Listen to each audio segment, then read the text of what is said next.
So, question on my mind recently is, how familiar are you with your vehicle first aid, right?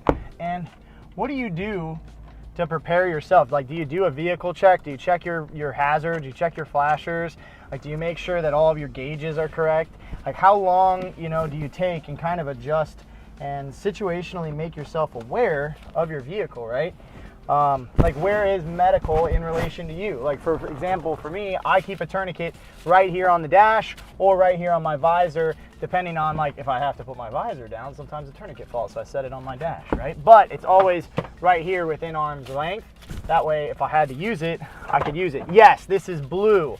Turns out the blue tourniquets will work exactly the same as other tourniquets. If you don't just train with them, they're still a completely normal functioning tourniquet. So that's a great tourniquet. But also, like, having medical within hand's reach, I know right here I have multiple first aid kits that I could deploy, and then I have my large kit right here that I could, whip out and go to work with as well, and also having tools accessible from the outside. A lot of people don't really pay attention to these things. The number one modality in the US right now is motor vehicle accidents. It's not COVID, it's not shootings, it's not, freaking some political agenda. It's motor vehicle accidents. It's people not driving well and then not knowing how to render aid if an accident happens. And that's sad. It's frustrating because we are at a point in terms of our collective intelligence to where we should be able to beat this, realistically. So some things that I do to kind of prepare myself and make myself more aware is, whenever I'm going somewhere, quick Google search. Takes about 15 seconds. Quick Google search as to, where's my closest hospital, right? Where's my closest level 1 trauma center, right? If something bad were to happen. Who is gonna be responding? Am I gonna be in an area that has fast response times if there was an emergency? And you may think, Bob, that's paranoid. Why would you need to learn such things?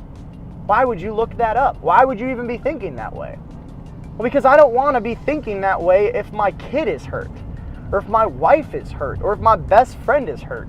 I don't want to have to be thinking, oh geez, where is the hospital? I want to know where the hospital is. I want to be confident in my own information and in my own resources that I've obtained, right? And be able to act fluidly inside of a traumatic, emergent situation, right? The last thing you need to be dealing with in an emergency is the logistics of locations. Trying to figure out, where's my first aid kit? Where is my phone? Where is the hospital?